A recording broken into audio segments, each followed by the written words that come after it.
The Celestia, gliding through space toward Titan, major satellite of Saturn, faltered in her course.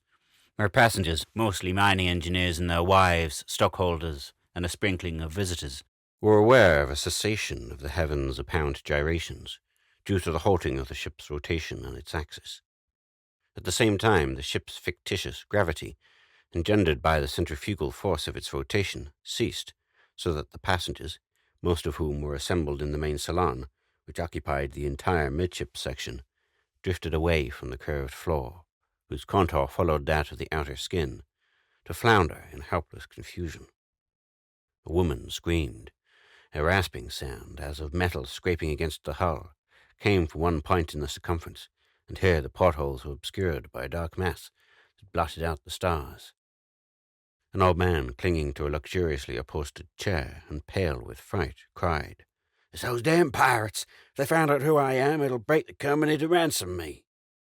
"If the company thinks it's worthwhile to ransom you," retorted his youngish, saturnine companion, who seemed less scared than annoyed. Questions darted back and forth. No word came from the control room forward, and little of what transpired outside could be seen through the dark glass ports. The pirate ship loomed over them like a monstrous leech, its bolts sharply etched in black and white by the sunlight from their stern.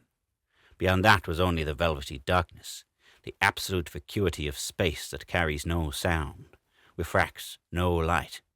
A battle was raging out there, but of that nothing could be seen or heard in the salon. Only a dull, booming vibration through the flyer's hull, made by the rockets in a useless effort to shake off their captor. Of all the passengers, none understood the situation as well as Quirl Finner. In imagination, he followed the desperate struggle that was going on out there.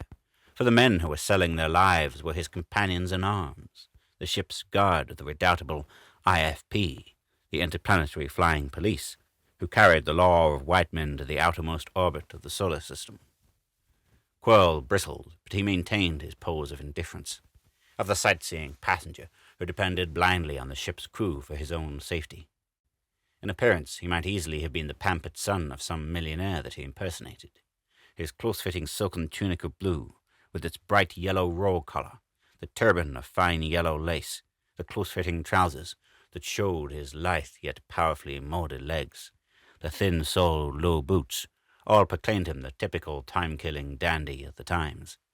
His superb proportions made him look smaller, lighter than he really was, and his lean features, which under the IFP skullcap would have looked hawk-like, were sufficiently like the patrician fineness of the character part he was playing. Young men of means in the year 2159 were by no means without their good points.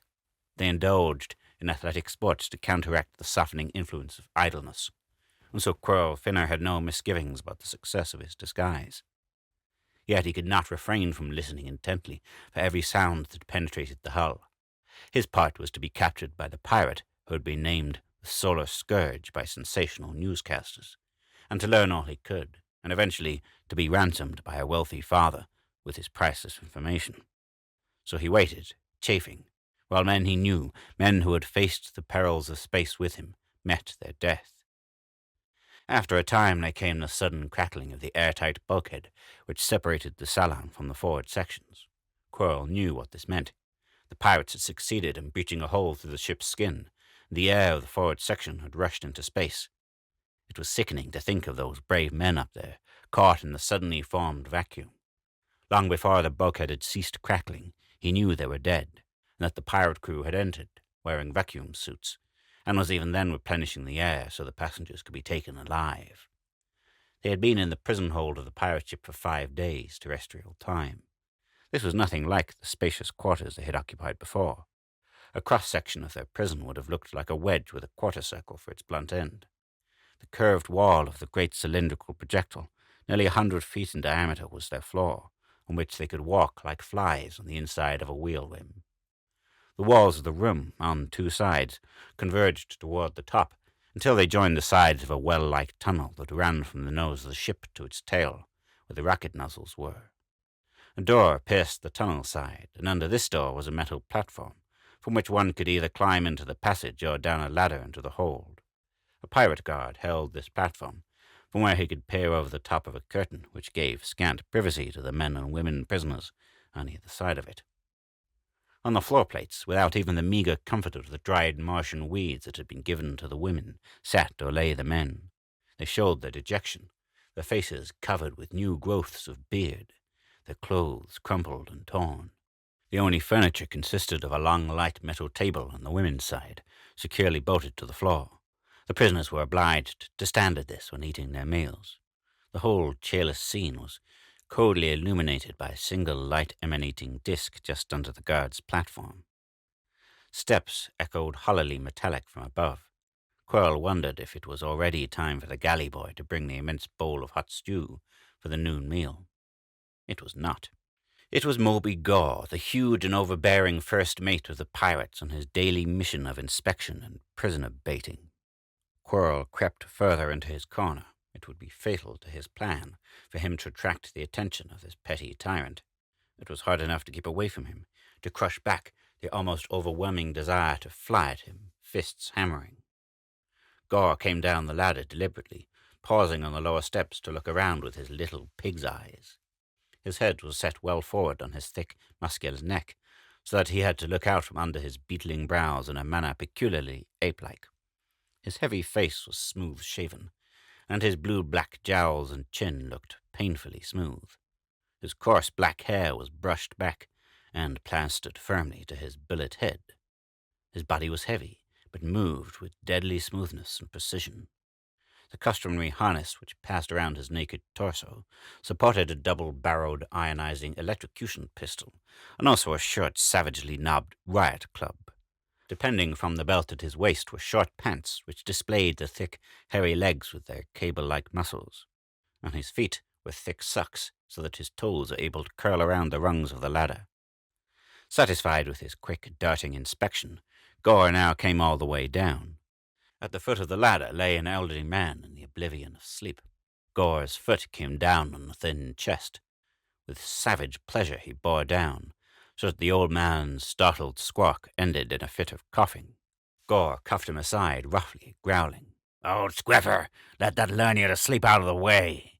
He laughed coarsely when one of the prisoners, with the temerity of anonymity, started to boo, but received no support. Carelessly, Gore passed among the prisoners. Here and there he halted, snatching some article of finery or inconspicuous bit of jewelry that he had overlooked before. They shrank from him, only too glad to see him pass on to the next unfortunate. "You, Gore rasped, indicating Quirl with his stubby forefinger. "Come on out of there, you." Quirl hoped that the brutal mate would not hear the thudding of his beating heart, or that if he did, he would take it for fear. He came slowly toward Gore, who was greedily eyeing the young man's brightly colored and valuable tunic.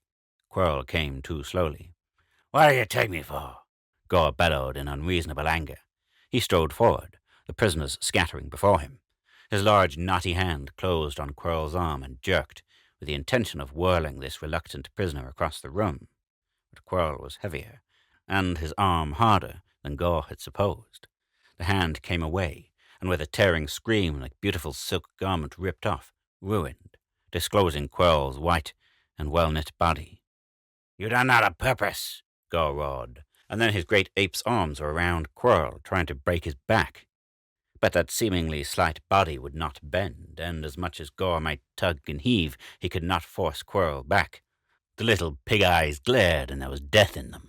Suddenly Gore let go. His hand leaped to the short club at his side, and he swung the weapon in a vicious arc. Quirl's relaxed forearm met it, sapping most of its force. Yet when it struck his head, it seemed to burst like a ball of fire. He crashed against the wall and sank to the floor, only half conscious. "Go! Go!" yelled the guard from the platform. "Remember how sore the old man was about the last terror you killed. Better lay off." "Shut your damn mouth," Gore yelled back. But he gave up his idea of kicking the prisoner, and with a menacing glare for the guard, passed on. As Quirl's mind slowly cleared, he congratulated himself for his repression. During his struggle with Gore, his hand had come in contact with the butt of the mate's electro-gun. He could easily have pulled it out of its holster and turned it against its owner, but this hasty action would not only have assured his own death, but would have destroyed the only chance the IFP had of learning the Scourge's secrets. Gore slowly worked his way to the women's side of the hold. Here, much to the amusement of the guard and himself, he began stripping off their long flowing robes, disclosing their nude bodies. He seemed to see particular humour to heaping indignity on the older women, commenting coarsely on their shortcomings. The men viewed this with set, pale faces, but none dared to interfere. In their midst was an abject lesson, his head swathed in bandages. He had been the first to resent this exhibition, an almost daily event, when the mate's roving eye had happened to alight upon his wife. All at once Gore's careless and derogatory progress was halted, and he stared with terrifying intentness at the girl who had until that day managed to escape his notice. Gore had torn off a nondescript black cape that had covered her head and face, and the golden silk robe she wore. To Quirl, watching from a space of some 60 feet, her beauty came like a shock. He remembered her as Lenore Hyde, whom he had seen only once before, as she emerged briefly from her stateroom. About 5 feet 6 inches tall, her slim figure was dwarfed by the huge bulk of the mate. Her golden hair tumbled over her slim shoulders, almost to her waist, where a tasseled cord held the clinging silk close to her. Her face, so white that it seemed like silver in that gorgeous setting, was cold and defiant. There was no fear in those deep blue eyes under the straight brows, only loathing and contempt. Gore was not concerned with the personal feelings of his prize. He licked his wide, cruel lips, seizing the girl's arms as in a vice. His other big, dirty hand slipped into the collar of her robe. But the ripping of fabric did not come. Instead, there was a sharp crack, and Gore, too surprised even to move, stared at the little man who had hit him. Again, crack! The impact of fist on jaw. The blow was too weak to hurt this toughened veteran of countless battles, but slowly a tide of dull red welled up over the bull neck, turning the blue-black jowls to purple, and the walls echoed to Gore's roar of anger. Again the fists of the smaller man smacked, this time drawing a trickle of blood from Gore's mouth. Then the thick fingers closed on the brave passenger's wrist, and the tremendous muscles swelled as, with a quick movement, Gore thrust his adversary back of him, grasping the other wrist also. Then, with slow, irresistible motion, he began drawing the thin arms forward, stretching them until the unfortunate man, drawn against the barrier of Gore's back, began to shriek with pain. Still Gore pulled, grinning evilly, and his victim's shoulder blades lifted under the tight skin of his back as they took the strain. Shriek followed shriek, until the guard on the platform glanced furtively out into the central well. There came a dry, tearing crackle, as the bones of the arms were drawn out of their sockets, and then the shrieks ceased as merciful unconsciousness came. Gore tossed the limp body carelessly away. The beast! Quirl gritted his teeth, but he stayed where he was, hiding his clenched fist, for his was a specific assignment, and men of the IFP know the meaning of the word duty. In a better humour again, Gore looked around. "Come on, you little Jenny," he chortled. "I see you. Come to Moby, my beauty. You'll be queen of the hold, and the scurvy litter will kiss your feet every day." He pursued her as she ran, bowling over or trampling on the fear-stricken prisoners as they tried to scramble out of his way, men and women alike. But she made up in agility what she lacked in strength, lifting up the hem of her robe so that her legs twinkled bare, ducking under Gore's outstretched arms, or leaping over the fallen form of some stumbling, panic-stricken unfortunate. Only in her eyes was there a true picture of her terror. Gore's uncertain temper was changing again, and in a few moments he was cursing foully, his little red-rimmed eyes glistening as he dashed after her with short, boar-like rushes. Again she skimmed past where Quirl cowered in simulated fear, and the look she gave him struck straight at the disguised officer's heart. So it was that when she slipped and fell to her knees and Gore charged in with a triumphant laugh, Quirl met him with no thought of anything, no feeling but the joy of battle, the delight of a strong man when he meets a foe whom he hates, and to that heady, feral emotion was added the unforgettable picture of a lovely face whose obvious fear was somehow tempered by hope and confidence in him. As Gore lunged past, Quirl struck him. It was a short, sharp, well-timed jab that would have knocked out an ordinary man, but Gore was by no means ordinary. The blow laid upon his cheek against the jawbone, but Gore scarcely slowed as he swerved. With a bellow of rage, he came straight at Quirl, arms outstretched. Philosophers have said that no matter how far the human race advances in the sciences, its fundamental reactions will still be atavistic. Gore could have dispatched Quirl in a second with his ray weapon, with perfect safety, yet it is doubtful that the weapon even entered his mind. As he came to the battle, he was driven only by the primitive urge to fight with his hands, to maim, to tear limb from limb like the great simians whom he resembled. To Quirl, cruelly poised, the picture of Gore did not inspire terror, and the passengers it did. They saw a brutal giant, gorilla-like, and roaring like a beast, charging at a half-naked youth apparently only half his size. It seemed that those tremendous arms must break him at the first touch, but the grasping hands slipped off the lithe body as if it were oiled, leaving only angry red welts along Quirl's ribs. As the officer edged away, he planted 2 blows on Gore's nose, which began to bleed freely. Again Gore rushed, and spat, 2 seemingly light blows landed on his face, opening a cut above his eye and another on his cheekbone. In a few seconds of battling he had become a shocking sight, with his features almost obscured by welling blood. Again Quirl measured him, and this time, instead of evading the grasp of the mate's eager arms, he stepped right between them. Like a wraith, he slipped into their embrace, and before they could grasp him, standing so close that his chest almost touched his adversary's, he whipped a right to Gore's jaw. It was the kind of punch that makes champions, a whip-like lash of the forearm with relaxed muscles that tightened at the moment of impact, a punch with follow-through fit to knock out 99 men out of 100. But it did not knock out Gore, and Quirl had to pay dearly for his error. Gore was staggered, but his mighty arms closed, hugging his slighter opponent to his hairy chest so that the breath was choked out of him, and the metal studs on his harness gouged cruelly into Quirl's flesh. His face was blue before he could work his arm loose, and began to prod with stiffened fingers at Gore's throat. Gore had to let go then, and Quirl broke away, boxed for a few moments until he had recovered, and then proceeded to chop Gore's face beyond any semblance of humanity. The mate had dropped his ray weapon, and now searched for it with blinded eyes. He flung his riot club, and it flew wide of the mark. It was obvious that he was going to be beaten into insensibility. The guard on the platform, seeing the trend of the battle, shouted hoarsely up the well, and in a few minutes 4 men, hard-bitten, villainous-looking fellows, tumbled down the ladder and joyously joined in the fray. It was then only a matter of seconds before Quirl lay on the floor plates, battered and bleeding, but still feebly fighting, while Gore sat astride him, seeking with vicious fingers for Quirl's eyes. At the same time, his men were kicking at the helpless man's body wherever they could reach him. At the sight of this brutality, the other prisoners, forgetting for the moment their own cowed condition, set up such a bedlam of noise that the guard began to look furtively up the passage and to shout to the ruffians. Suddenly he was whirled aside, and a figure in uniform, moving with uncanny speed for a man so massive, appeared upon the platform and bounded down the ladder. He was among the struggling men on the floor in a moment, and became a maze of flailing arms and legs.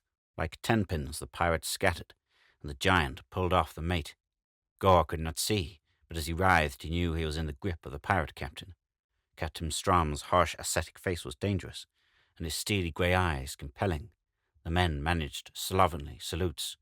"Gore!" Strum snapped. "Have your men get some water and mop up this blood? How many times have I told you to quit mauling the prisoners? Do you think I'm in this business to provide amusement for you? Henceforth, keep out of this hole, here." "Yes, sir," Gore muttered sullenly. "Took 5 of you bums to handle him, did it?" Strum remarked sardonically, stooping to pick up the unconscious Quirl. He carried him easily up the ladder. As they disappeared, Strom's voice boomed out. "Dr. Studdard! Messenger, I've Studdard reported my cabin." The mate was wiping his blood off his face with a rag. "I told to call you," the guard whined. "That does it," Gore exclaimed fiercely, bursting into a string of abuse. But one of his henchmen nudged him. "Keep your tongue in your face, Gore, till the time comes." Gore said nothing, but glanced savagely at the prisoners. "Get the buckets and mops," he snarled at his men, and they fled precipitately. A long wailing noise came through the hatch. "Soup's on! Soup's on!" "Here comes, you grub! Damn you!" Gore growled at the prisoners in general. A shuffling sound followed the sing-song call, and then a galley boy of 40 years or so, badly crippled by club feet, shuffled up to the hatch and laboriously let himself down to the platform. The huge bowl of stew he was carrying was far too heavy for him, and his strained thin face was beady with sweat. "Get a move on, Sarko," Gore bellowed at him. "Get your swell down here. Some of these swine are going short this time, anyway." Sarko set the big bowl down on the top of the steps and began to descend backward. Then he resumed his burden. But he was nervous, and had barely started when his crippled feet, far too big for his thin shanks, became entangled. He gave a giddy shriek and fell over backward, landing on his back, and lay still. His pale, freckled face became greenish. But the bowl, filled to the brim by its greasy, scalding hot contents, flew in a sweeping parabola, tipping as it fell. But the bowl, filled to the brim by its greasy, scalding hot contents, flew in a sweeping parabola, tipping as it fell, so that the entire contents cascaded on Gore, drenching him from head to foot. Howling with rage and pain, he danced around. He was utterly beside himself. When he was able to see, he rushed for Sorko, who was moaning with returning consciousness, and picked up the frail body to hurl it against the floor. "Stop, or you're dead!" That voice, so incisive and clear, was a woman's. Gore found himself looking into the little twin funnels of his own ray projector. They were filled with a murky light, and the odor of ozone was strong. The girl had only to press the trigger, and a powerful current would leap along the path of those ionizing beams, and Gore would murder no more. Stupidly, he let Sorko slide to the floor, where the poor fellow recovered sufficiently from his paralyzing fright and his fall to scuttle away. Looking past the menacing weapon, Gore saw the girl, Lenore Hyde. Her limpid eyes under their straight brows were blazing, and he read in them certain death for himself. "Up that ladder," she ordered sharply, "and stay out. Guard, when this beast is gone, I will give you this weapon. Now connect up your skipper."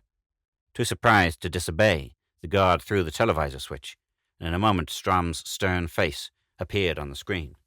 He comprehended the situation immediately. "Do as she says," he ordered brusquely. "Stoddard is coming to take care of that man of hers that Gore beat up." A few minutes later, she was tearfully assisting the ship's doctor to put the man with the dislocated shoulders on a stretcher. "Your husband?" asked Stoddard, who resembled a starved grey rat. "My brother," she exclaimed simply. "Want to take care of him?" At her eager assent, he said, "Can't afford to let him die. Your family got money?" Yes, they'll pay anything, to get him back safely." The doctor grinned with satisfaction. Memory returned to Quirl with the realization that he was lying on a metal bunk in an outside stateroom, where he could see the orderly procession of the stars through the floor ports as the ship rotated. His body was racked with pain, and his head seemed enormous. The sensation, he discovered, was due to a thick swathing of bandages. As he stirred, something moved in an adjoining bunk, and Dr. Stoddard's peaked face came into view. "How do you feel?" he asked professionally. "Rotten." "We'll fix that," he laughed, returning a few minutes later with a portable apparatus somewhat resembling its progenitor, the diathermy generator. He disposed a number of insulated loops around Quirl's body and head, connecting them through flexible cables to his machine. As a gentle humming began, Quirl was conscious of an agreeable warmth, of a quickening all over his body. A great lassitude followed, and he slept. When he awoke again, Captain Strum was standing beside him. He had taken off his coat, and his powerful body filled the blouse he was wearing. He had evidently just come off duty, for he still had on his blue trousers, with the stripes of gold braid down the sides. "It may interest you, Mr. Finnair, that I have selected you as one of the chosen," he remarked casually. "One of the chosen what?" "The chosen race. You didn't take me for an out-and-out damned pirate, did you?" "Excuse me if I seem dumb." Quirl hoisted himself on his elbow. "Yes, I figure you're a pirate. What else?" Strom's stern face relaxed in a smile. It was a strange smile, inscrutably melancholy. It revealed, beneath the hardness of a warrior, something else, the idealism of a poet.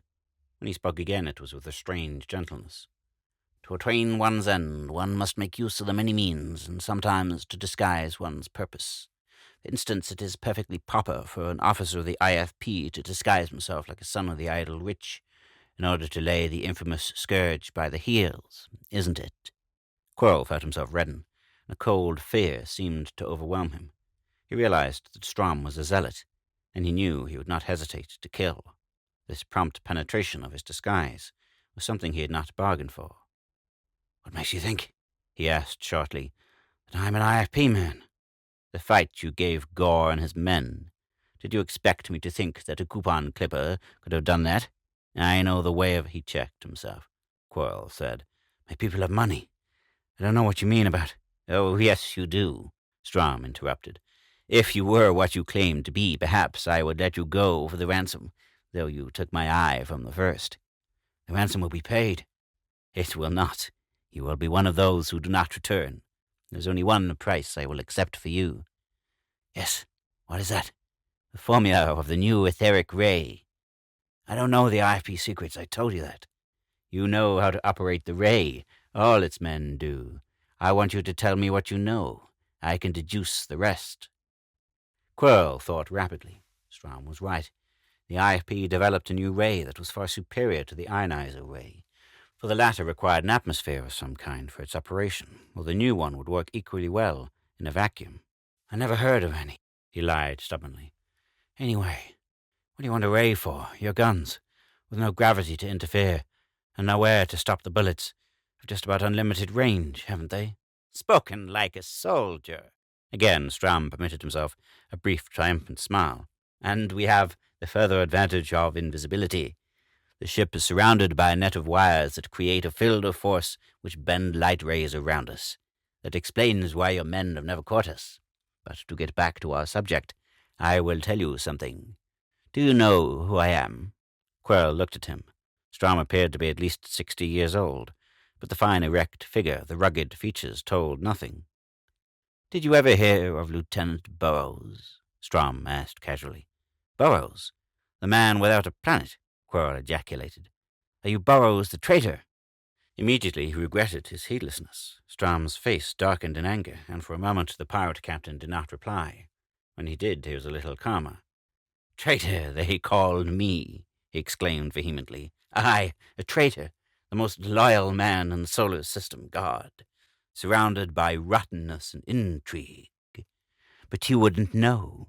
You were but a lad learning to fly your first toy helix when that happened. Years later, the Martian cabal was exposed, and the leading plotters, the traitors, were punished. But that was not till later, and the court's irreversible decree against me had been carried out. I, the unsuspecting messenger, the loyal, eager dupe, was made the cat's paw. I was put on an old condemned freighter with food and supplies, supposed to last me a lifetime, but with no power capsules, and no means of steering the ship. I was set adrift in a derelict, on a lonely orbit of exile around the sun. A man without a planet. Picture that, lad. That rusty, dead old cylinder, coursing around and around the sun. And inside, sitting on his bales and boxes, a young man like you. A young man in the pride and prime of his life, expiating the treason that had betrayed him. Day after day, through the thick ports, I saw the same changeless scene. And every 2 years, when I drew near the earth, I watched the beautiful green ball of it, with what bitter longings. As I watched it dwindle away again into the blackness of space, I thought of the fortunate, selfish, stupid, and cruel beings who lived on it, and hated them. They had banished me, an innocent man, to whirl forever and ever around the sun in my steel tomb. But that cruel judgment was never executed. 7 years ago, this Gore found me. He is an escaped convict, and he came in a little 5-man rocket he had stolen. We loaded up all of the supplies the little ship would hold, for Gore had no food, and escaped to Titan, landing on an island on the side opposite to where the mines are.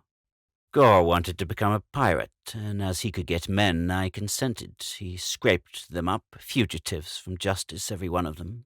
We built this ship, and I invented the invisibility field of force. Just a moment, Quirl interrupted, vastly interested. I saw your ship through the ports that day. True, the presence of your ship in the field distorted it so much that it was ineffective, but at all other times, right now, we are utterly invisible. One of the IFP patrols may pass within a mile of us and never see us. As we raided the interplanetary commerce, I began to weed out the people we captured, those that showed the highest intelligence, sense of justice, and physical perfection. I selected to be the nucleus of a new race, to be kept on Titan for a time, and then to be transplanted to a new planet of one of the nearer solar systems. My principal trouble is with the crew. They can collect ransom only on those I reject. There are constant clashes between me and Gore. It is now my intention to let them go their way and fit out a new ship with a new crew. I offer you the place of first mate. No, Quirl replied crisply. You say you understand the honor of the Force, and then offer me a job pirating with you. No, thanks. Strum or Burrows made no attempt to conceal his disappointment. The recital of his wrongs had brought out the bitter lines of his face and the weariness of one who plays his game alone and can call no one friend. "I should have known better," he said quietly. "There was none more loyal to the IFP than I, when I still belonged to it. Yet I thought if I laid all my cards before you, you realize what this means." "Yes," Quirl replied soberly. "It means you will never dare to let me be ransomed, nor to free me among your selected people. It means death." "Not death. I will parole you." Quirl felt an overmastering surge of sympathy.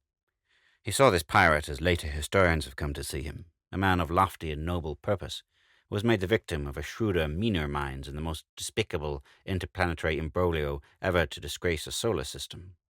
The thought of his own fate, should he refuse the offer, did not depress Quirl, as much as the necessity of heaping more disappointment on this deeply wronged man without a planet. "Captain," he said slowly, with deep regret, "you remember the IFP oath?" And at the other's flush he hurried on. "Knowing that oath, you know what my answer must be. Put me in irons or kill me." "I know," Strum added wistfully. "Would you, if I could just once more shake the clean hand of a brave man and a gentleman?" Quirl's hand shot out and gripped the long, powerful fingers of the pirate captain. Quirl was willing to compromise to the extent of not revealing anything to the other passengers, for the privilege of being kept in the prison hold rather than in solitary confinement. Here he would be under the vigilant eye of a guard, with possibly less chance of effecting an escape in some way. But he felt a great desire to be near the girl Lenore, and to know that she was safe and in good spirits. They fastened him by means of a light chain and hoop that locked around his waist to a staple set in the floor near one wall. The other prisoners regarded him as a hero, for since the day of the epic fight, the mate had kept away, and they had been treated with tolerable decency. Quirl was able to cheer them up with predictions that the most of them would be eligible to ransom. But as he looked at the pale beauty of Lenore, he felt grave misgivings, for he knew that a man of Strum's discernment would want her for his projected utopia without question. She did not speak to him while the hero-worshipping crowd were fluttering about him to their heart's content. When they finally left him alone, she came up to him silently and sat on the floor beside him. "I want to thank you," she said quietly, clearly, "for what you did for me and my brother, Mr. Finner, Quirl Finner. I thought of you as Lenore and wondered how you were. How long has it been since they took me out? You see," he grinned, "I was asleep. 5 days. At least they turned off the lights 5 times for the sleeping periods." "The man who fought for you, how is he?" "My brother is dead." Quirl looked away, so that he should not see the quick tears springing to her eyes. But a few moments later he felt a cool hand on his scarred forehead, and she was smiling bravely. "Tragedies such as these, Quirl, were common in the lives of our ancestors. They were able to bear them, and we can bear them. All his life my poor brother has lived as a gentleman, sheltered, protected by class barriers. When he died of pneumonia caused by the jagged end of a broken rib, so Dr. Stoddard says, I think he had a lively sense of satisfaction that he should end in such a way, if it had not been for me." She came to him often after that, to sit quietly by his side, and to bring his food to him from the big community bowl, which even the most fastidious of the prisoners had come to look forward to. She told of her life as a daughter of a capitalist who owned large mine holdings on Titan. It would be about time for the Celestia to reach Titan, and her non-arrival would be causing anxiety to Lenore's father, awaiting her there. The void would be swarming with IFP patrols, but as the pirate ship was invisible, nothing would be found but the mysteriously looted and abandoned Celestia. There was no longer any reason for concealing from her the fact that he himself was a member of the IFP, and Quirl told Lenore the adventurous life he and his companions had led, of forays to far-away and as yet undisciplined Pluto, of tropical Venus and Mercury, where the rains never cease, of the hostile and almost unknown planet of Aral, within the orbit of Mercury, where no man has ever seen a true image of the landscape because of the stupendous and never-ending mirages. As time passed, they were drawn together by the bonds of propinquity and mutual interest. This obscure police officer and the daughter of one of the most powerful men in the solar system. But Quirl did not name his love, for always there was the grim present of their captivity, the ghastly uncertainty of the future. The little galley boy, Sorko, seemed daily more frail. Apparently the fall he had sustained had done him some internal injury. Often the guard, with many ribald comment, had to help him get his emptied bowl back up the ladder. One day he seemed overcome by great weakness. Staggering, he held his hand to his sweat-dewed forehead. Erratically, he waltzed across the floor to crumple in a heap where Quirl and a girl were sitting.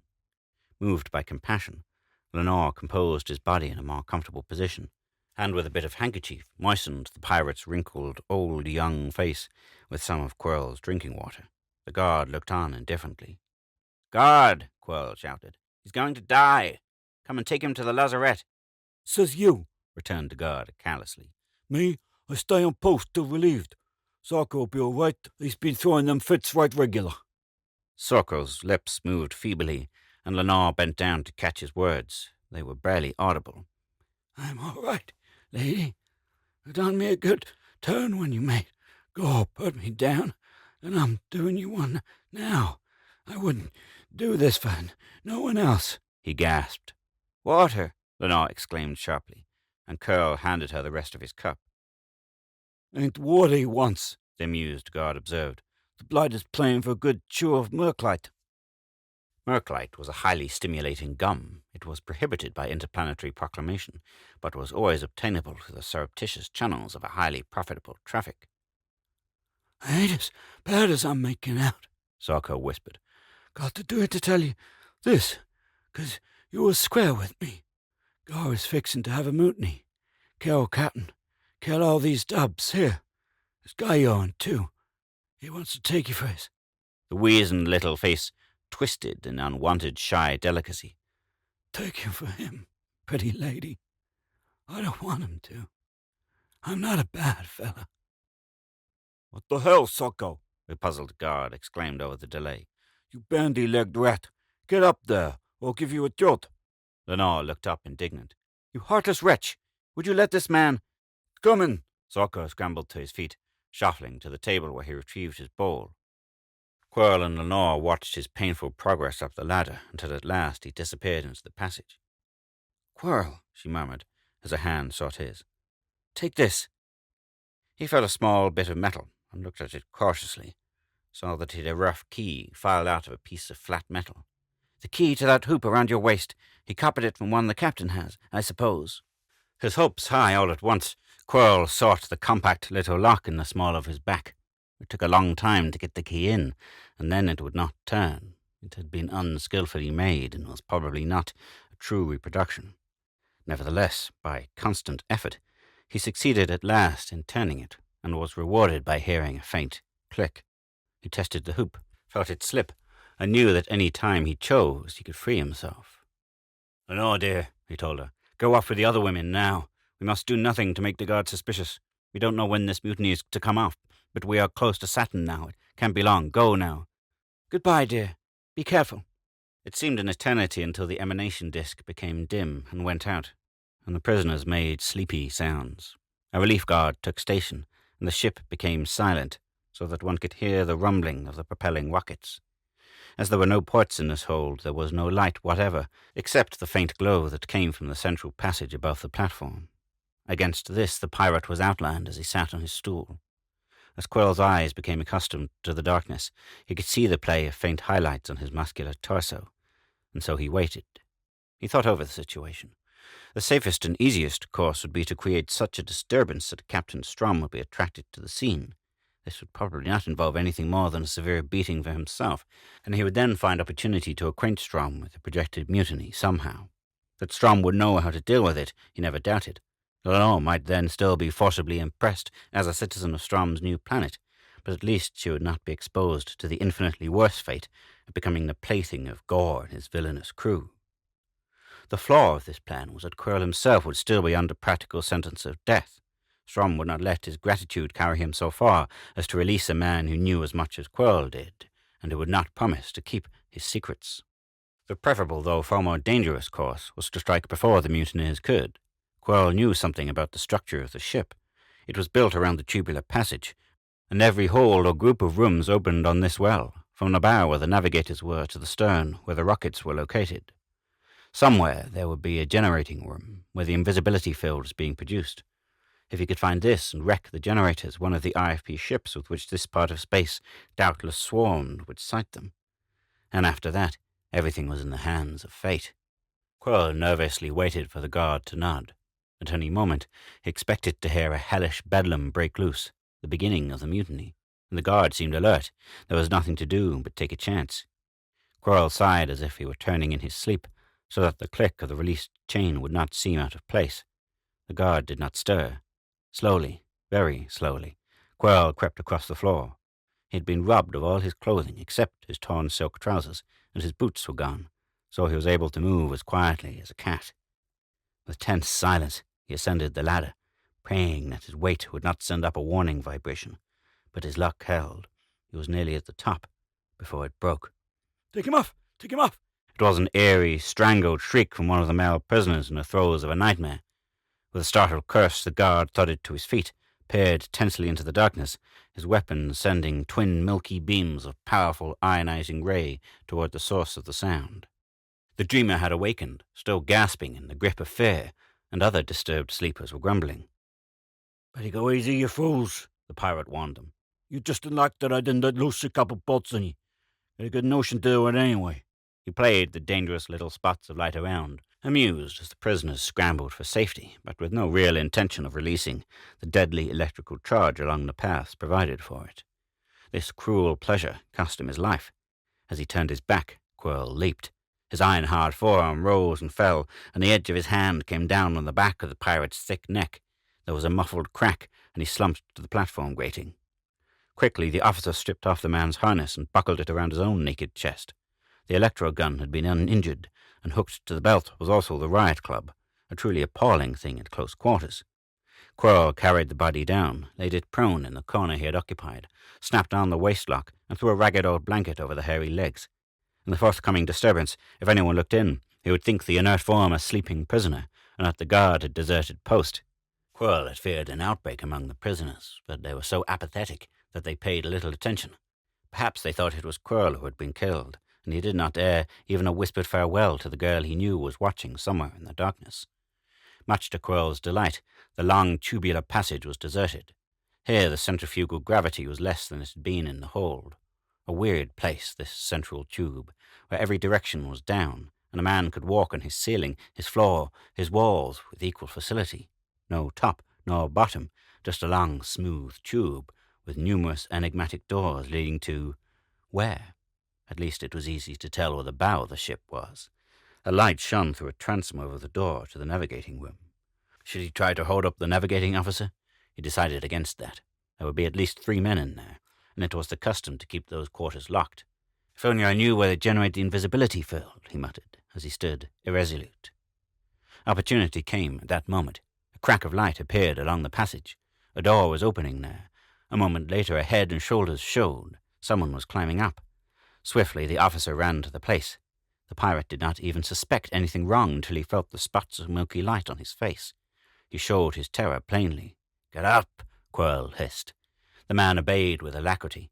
Quirl glanced down. He saw tiers of bunks, evidently one of the crew's dormitories. He now turned to the cowering pirate. "As soon as kill you as not," Quirl snarled. "Got me wrong, brother," the pirate whined. "I'm with Gore in his deal. Lay off." "Where are you bound for?" "I have to relieve Burke at the ventilating turbines." "Let Burke wait. Lead on to the invisibility generators." "Oh, I can't do that, mister. I gotta have a pass. Say, mister, I was just kidding about being one of Gore's men. I'm for the captain, yes, sir." "You lying scum," Quirl barked impatiently. "Get going." The white-faced and bewildered pirate led the way down the tube to the outer end. He unlatched the door and tried to enter. But as soon as he had dropped through to the platform, he was met by a guard with leveled ionizer.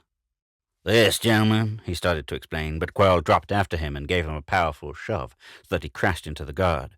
The latter pulled the trigger, and the unfortunate pirate crashed over the platform's edge to the floor. Quirl had out his own electro-gun and dispatched the guard. At the same time, he felt a stunning shock. His senses reeled, but the grating had taken part of the discharge loosed by a pirate electrician at the foot of the ladder.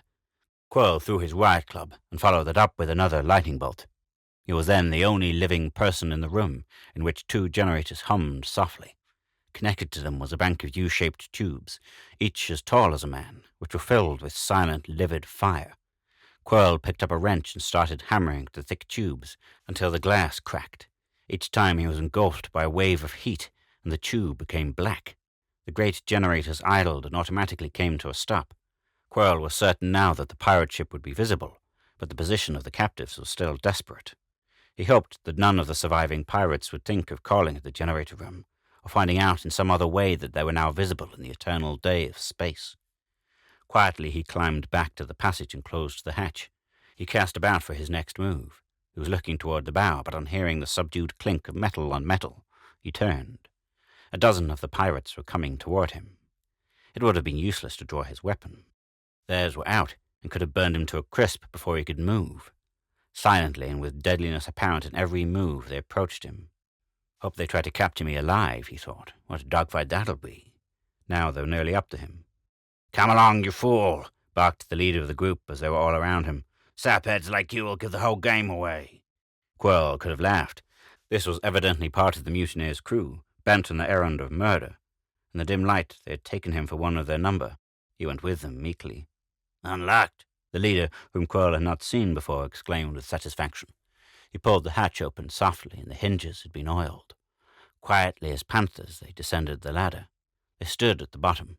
Still another door barred the way. Quirl now realized that they were attacking the captain's quarters, but the leader produced a key and silently swung the door open. "So, you dogs, you've come!"